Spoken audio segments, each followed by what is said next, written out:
Comedy ನಮ್ಮ friends ಹೆಂಗೆ ಮಾಡ್ತಿದಾರಂತ. So ಇವತ್ತು ನಾವು ಹೋಗ್ತಿರೋದೇ ಮೈಸೂರಿಗೆ. ನಾವು ಬಿಟ್ಟಿದ್ದೆ ಬೆಳಗ್ಗೆ ಅರ್ಲಿ ಮಾರ್ನಿಂಗ್ 7 o'clockಗೆ. ಗುರ್ಗನ್ಪಲ್ಲ ಏನು ಟ್ರಾಫಿಕ್ ಆಗಲಿಲ್ಲ, ಅಲ್ಲಿಂದ ಬೇಗ ಮೂವ್ ಮಾಡಿದ್ವಿ. ಎವ್ರಿ ಟೈಮ್ ಮೈಸೂರಿಗೆ ಹೋಗುವಾಗ ಭಾರತ್ ಪೆಟ್ರೋಲ್ ಬಂಕ್ 9 ಹತ್ರ ಇರೋದು. ಇಲ್ಲಿ ಬಂದು ನಾವು ಡೀಸೆಲ್ ಫುಲ್ ಟ್ಯಾಂಕ್ ಮಾಡಿಸ್ಕೊಂಡು ಇಲ್ಲಿಂದ ನಮ್ಮ ಜರ್ನಿನ ಸ್ಟಾರ್ಟ್ ಮಾಡ್ತೀವಿ.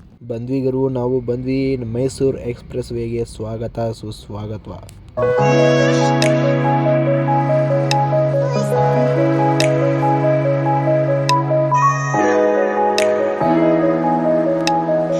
ಹಿಂಗೋ ಮಾಡಿ ಸೆಕೆಂಡ್ ಟೋಲ್ ಗೇಟ್ ಹತ್ರ ಬಂದ ತಕ್ಷಣ ಇಲ್ಲಿ ದೊಡ್ಡ ಪೆಂಟೆ ಆಗಿತ್ತು, ಫುಲ್ಲು ಜಾಮ್ ಆಗಿತ್ತು ಗುರು. ಮೈಸೂರು ಎಕ್ಸ್ಪ್ರೆಸ್ ವೇ ಬಿಟ್ಟು ನಾವು ಬಂದಿರೋದೆ ಚಾಮುಂಡೇಶ್ವರಿ ಬೆಟ್ಟಕ್ಕೆ.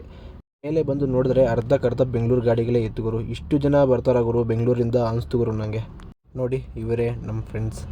ಅಮ್ಮನವರ ದರ್ಶನ ನಮ್ಗೆ ಚೆನ್ನಾಗಾಯಿತು. ಆಚೆ ಬಂದು ನೋಡಿದ್ರೆ ಜನ ಸಾಗರ ಗುರು. ಯಾಕಂದರೆ 12 ಗಂಟೆ ಕ್ಲೋಸ್ ಆಗುತ್ತೆ, ಸೊ ಅದಕ್ಕೆ ಅಷ್ಟು ಜನ. ಈ ವಿಡಿಯೋ ಇಲ್ಲಿಗೆ ಎಂಡ್ ಮಾಡ್ತಾಯಿದ್ದೀನಿ. ಇಷ್ಟ ಆದರೆ ಲೈಕ್ ಹೊಡೆದು ಫಾಲೋ ಮಾಡಿ.